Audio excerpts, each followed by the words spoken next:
Was that unintentional advert for Cladding Matters? By the way, it's on Fridays at the end of the week. Apologies for that. We launch ourselves headfirst into IPSA Kind of Magic, where we talk about all things independent personal search agents wise, and acknowledge Hamish McClay, of course, who is the current chairman, and Jackie, who is an esteemed consultant, having been in the game an awful long time, just after the Earth cooled, I believe. Anyway, so... You cheeky thing. Thank you. It was a couple of years after. It was a couple of years after, that's right. Yes, the Earth had just coalesced into a real mass, and then... but today we're talking about an interesting topic. Very interesting.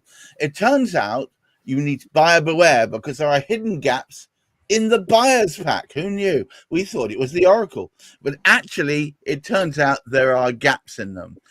So before we get going, of course, Hamish, would you start us off? Well, yes, what we're trying to do is to produce a series. So whilst many of our audience are already IPSA members and are familiar with what is available through IPSA, what we felt would be a very sort of logical way, because we haven't done it before. And there's not an easy, relaxed way of actually doing it, because it can be quite a complicated subject to say what you have to do. But what we can actually do, we as IPSA members, we can share with our clients much of the content of this little series we're running through. Last week, we spoke about the fundamentals. Every search pack should include, they are recommended by the Law Society, and they should actually contain those particular sort of items. And by and large now, anything that we deal with at IPSA as a search will actually contain those. However, certain other things, it would be very practical to ensure were contained there. And they can prove to be very, very helpful. One of the things I didn't mention last week, there is just for the benefit of everybody that's listening in, there is a register for EPCs, for example, the Energy Performance Certificate, that basically every property should have. That was the whole object of the, if anybody remembers back to the Home Information Pack, the reason for that was it gave an excuse for everybody to have an EPC created, an Energy Performance Certificate. Anyway, that was, the HIPs were scrapped, but the EPC sort of remains within there. And of course, a lot of them are out of date now anyway. However, it doesn't matter. There is a register. And it can be done actually by IPSA members, should they choose to do it. They can pop it into the pack. It's something we hadn't done previously, but something we're starting to do now because they're readily available. So why not pop them in there? However, there are other items which are very, very important, many of them because of their geographical location. Some of them, it's a safety measure. If you just do it, you're not going to get caught out. And for the cost of, a couple of tenors, for example, and not much more than that, to save yourself what could be thousands of pounds, we'll tell you a few stories shortly. But that's the reason why we thought why we ought to bring together aspects which certain areas, geographical regions, and if you like, say, from a safety perspective, people might want to get included in that pack as well as a buyer, other information they might want to hear. Jackie, it turns out for a ha'porth of tar, you can keep your ship afloat. But the interesting thing, when I did a brief, tiny bit of research just before we got on air, it turns out that in the buyer's pack, you can do some really what I consider to be slightly shonky practices, such as taking out a no search indemnity policy rather than bothering making sure that it's actually all up to date. That seems like horrendous. Well, It is and it isn't. I mean, I would prefer to have a local authority search done by a personal search that I trust and know. But if you've got to the stage where your search is out of date and you need it immediately, you're going to lose your mortgage offer, you're going to lose the house purchase. Conveyancers and solicitors can get this indemnity insurance to cover anything that might rear its ugly head in the search. It's something to use if you're desperate. I mean, there was one instance, I've forgotten which council it was in London. Hamish might remember, had a massive cyber attack. Hackney was hacked. Yeah, that's it. Hackney was hacked. Yes. Ironically. And we could not get searches there. And one of my clients, she was a commercial conveyancer, needed a search doing in Hackney. And I explained to her that they'd had cyber attack. It could be at least a year before the search came through. Wow. Even then, we couldn't guarantee. So she had to go down the line of the indemnity insurance. So that is when the indemnity insurance should come into use, not all the time, because things can rear its ugly head. It's masking it. It's masking. It's masking rather than fixing, isn't it? I mean, the other thing that got me was incomplete planning histories. Like, has that extension or conversion actually been signed off? Not always in the pack. Well, the thing is, planning permissions aren't signed off. Building regulations are. They're signed off if the development goes ahead. Now, some councils only give you planning history on their own local authority searches, say back 10 years. Some do 15, some do 20, some go right back to 1947. So we're actually required by our PCCB to only actually go back to the year that the council goes back to. But myself as a personal searcher, doing searches, I would get back to at least 1974 if I could. Sometimes you cannot get that history. But what you must remember is that planning permission, not planning applications, planning permissions being granted, it used to be 5 years before it ran out. And an outline was 3 years, but now they've all got 3 years. So if that planning permission has run out and you haven't started carrying out the permission, it's null and void. So it's gone. So you have to reapply or not do it. Or you have to prove that that development has been started. So having foundations in, etc. And the planning department will come and have a look and say yay or nay. So that's with planning permission. So it all depends on your council area as to how far they go back. I've got a couple of others to run by you, and something being absolutely a know-nothing about this area, it came up with words I'd never heard of. For instance, an omitted chancel repair liability. Apparently, if you don't have that sorted, it could cost you thousands. Yeah, well, as Hamish said, we can tell you a story, and it all came about a fair few years ago now. A couple bought a barn conversion. £300,000 it cost them. And a few months after purchasing the property, they got a letter from the local parish church or whatever to say they wanted £6,000 towards repairing the church roof. So the couple immediately went back to their conveyancer and said, "What's this?" And one of the sisters said, "Oh, don't worry about it. We'll fight it. Blah, blah, blah. All this and other. You don't have to pay it." And they ended up losing the barn and an extra £300,000 court costs. Yes. What? Yeah. Because a chancel repair liability is for a church in your area. Now, I must point out that this church could be 25 miles away. So if you think, "Oh, there's not a church around here, we don't need one," for the answer for 20 quid, yes, you do. But if you have a chancel liability, you can take out an insurance policy. So if the church come and say to you, "I want £10,000 for the church roof," your insurance will pay it. And that is why you should always have a chancel search done, because for 20 quid, it'll come back possibly no liability. So you're fine. You've got that. The register was completed early 2000s, 2015. And if anything didn't go on the register then you didn't have a liability. But to me, in that pack, there should be a chancel search, because you could end up losing your property. I never thought I'd be talking about churches. Yes, yeah, it's a hidden search. That it was a massive court case, and they lost everything, absolutely everything. For £6,000, if they'd paid it, it'd have been fine. But for a £20 chancel search, and to me, every conveyancer should be doing them, whether you live next door to a church or 20 miles from a church.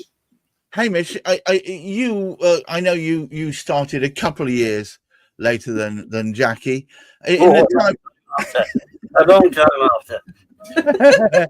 The earth was truly cold by the time I got involved. Yeah, but did you must have come across incomplete planning histories as well, but also restrictive covenants or rights of way. That seems to be a thing that if you don't include them in the pack, that could equally, you find people tramping through your garden. Absolutely. I mean, one of the personal example of my own, the property that I bought was part of there's sort of group of properties, and I didn't actually sort of realize this what I did, because obviously when I saw it, there were the properties sort of alongside it. However, what came up, because we had young children, we had a dog, I decided it'd be a great idea. I need to put a fence up. So I put a fence up. And along came knocking on my front door, because he couldn't get to the back door any longer. Came my neighbour and said, excuse me, you can't put the fence up. I said, well, a bit late I have. He said, however, you should have noticed when you received your deeds that there is actually contained within those deeds the essential nature of your neighbours to go backwards and forwards along the edge of your property to get to their back doors, because how do they get their dustbins out and things of that particular nature? Now, I was young at the time. I was half my age, which was just really young. And I hadn't even looked at it. I didn't even know a thing about it. So this actually does explain. Now, I don't know whether it was there or not. I didn't even argue the toss, to be perfectly honest. I just said, okay, and just stuck a gate in it. But it is absolutely, it can be vital. And I know particularly where we live at the moment that one of our neighbours did actually get the easement removed so that he could actually sort of prevent people from going across there. And everybody had to agree with it within that particular sort of block. But to get the easement removed, you first have to know it exists. Absolutely. But they can actually be missing. And it's a matter of, it's one of those particular things. However, that is a very, very rare thing that it would miss. I would put mine down to total lack of knowledge. I just didn't have a clue. I do know a little bit more now, so I would definitely. Just a small amount. Just a small amount more. Another thing is, round about the same time as Jackie was speaking about there, that something came up relative to the chancel.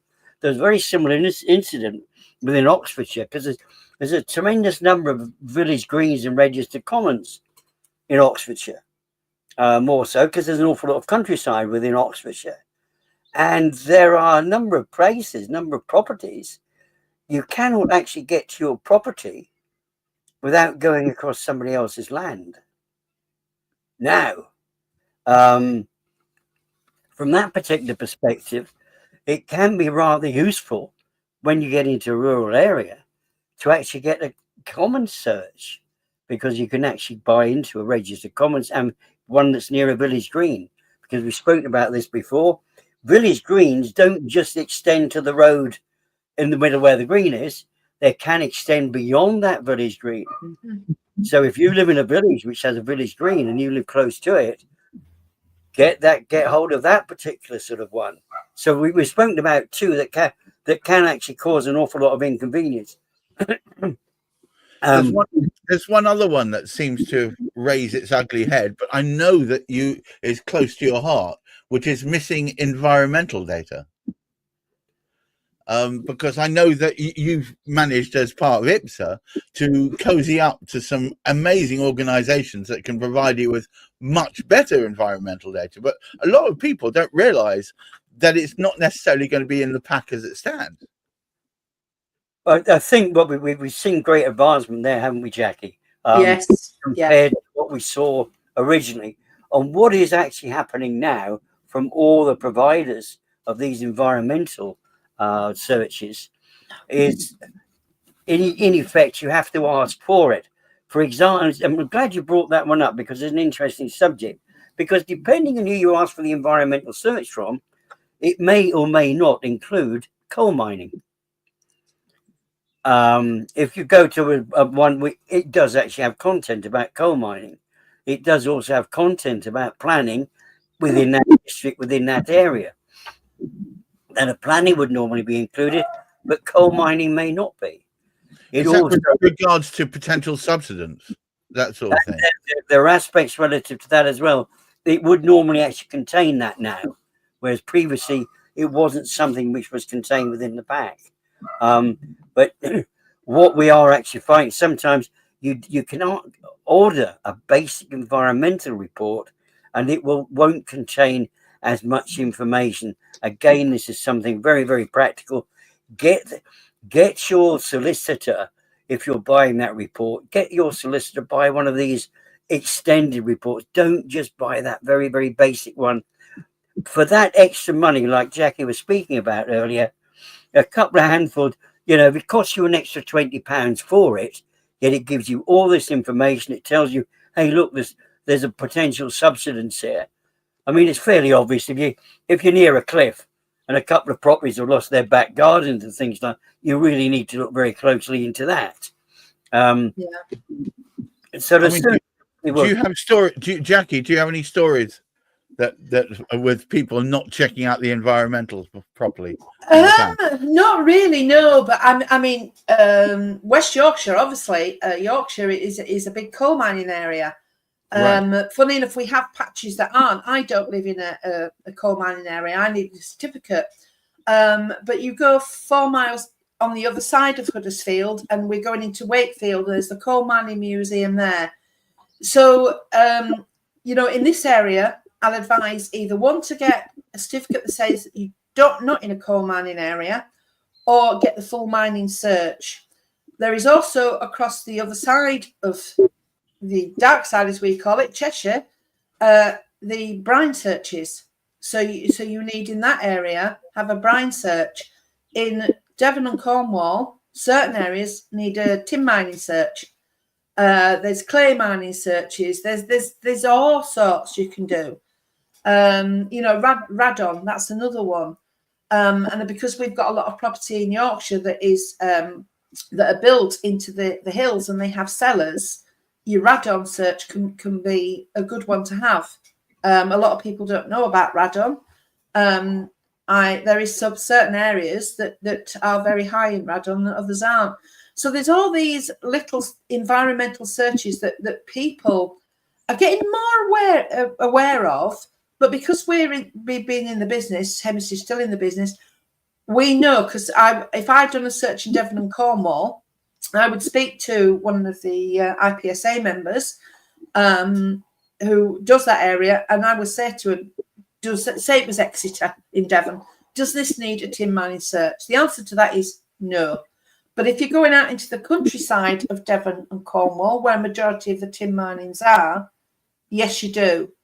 As I say, because up here it is South Yorkshire, slightly into North Yorkshire, but across into Lancashire, we have massive coal mining areas. So you need those little searches that, as Hamish says, I mean, I don't know what coal mining searches cost now. They're in the region of £50-60. But if your house is built on top of a mine shaft, you'd want to know. Oh, my goodness, yeah. I mean, I know a lot of them have been filled in, and like in Pontefract, Rotherham area, Doncaster, big like Orgreave, Prince of Wales Colliery and places like that have now been built on. But they've had measures taken, so you want to know what those measures have been taken to safeguard you against any shafts appearing or any subsidence or anything like that. So those are your searches that you should have done. Hamish, it seems that for a ha'porth of tar, you can keep your ship afloat. Would you care to take us home?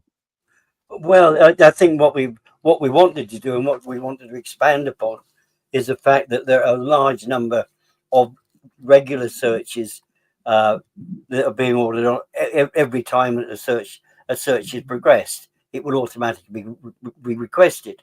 However, there are others, and for the cost of those additional searches, it is really worth reinforcing. The Chancellor's a great one. The Commons is sometimes a very, very good one, because they are sort of inexpensive. The coal mine in certain areas is a dead cert. However, when we start looking at some of those environmental searches, which can be bought in, which contain all of that mining information as well, you're covered for all mining, never mind just the sort of coal mining. But there are specials. We had that situation. Was it the latter part of last year, earlier this year, somewhere down in the southeast? The roadway outside somebody's house, the blooming great hole.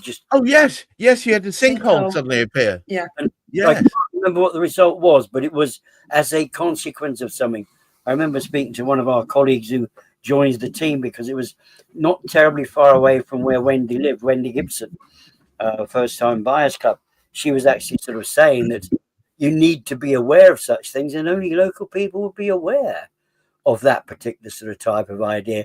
And when we've got a situation at the moment, a solicitor, because of the way data can be handled, you can have a solicitor up in Newcastle carrying out a search for what's property that's going on down in the southeast, whilst they don't know what's the locality themselves. If they're getting hold of a search agent, which obviously IPSA members are, if you're getting hold of an independent search agent from that particular region to do the work for you, you know that they would actually sort of advise, hey, this is a good one to add. And like Jackie said, there are some parts of Yorkshire you would know about. So if we were getting the search through from Jackie, she would be advising that client, oh, this is a good idea as well. And she would be, and this is the great thing about the IPSA membership as well, because we can pass that information on. So this week we've been speaking about there's an awful lot more than just the basic pack. And we've and that it's worth spending like 10, 20, 30, 40, 50 quid to save yourself potentially, well, as Jackie said, in that Chancellor, 300,000 plus losing their home over just because they didn't do the extra bit of research about the Chancellery. Amazing, frankly. And I'm sure there are plenty more horror stories where that came from. Thank you once again, Hamish McClay of Search and Convey, and of course, Jackie Dyson of the Yorkshire Search Agency, and all of you out there. This channel is all about giving you hope, because if you use personal search agents who are imbued with knowledge about that local area, you're going to get the best result, rather than using perhaps one of those factory conveyancing outfits that will give you, well, a result. Let's leave it there. Until next week, please keep your feet on the ground, keep you aiming for the stars. Who knows, you might catch the moon, and look after that mental health. Until next week, goodbye. Bye.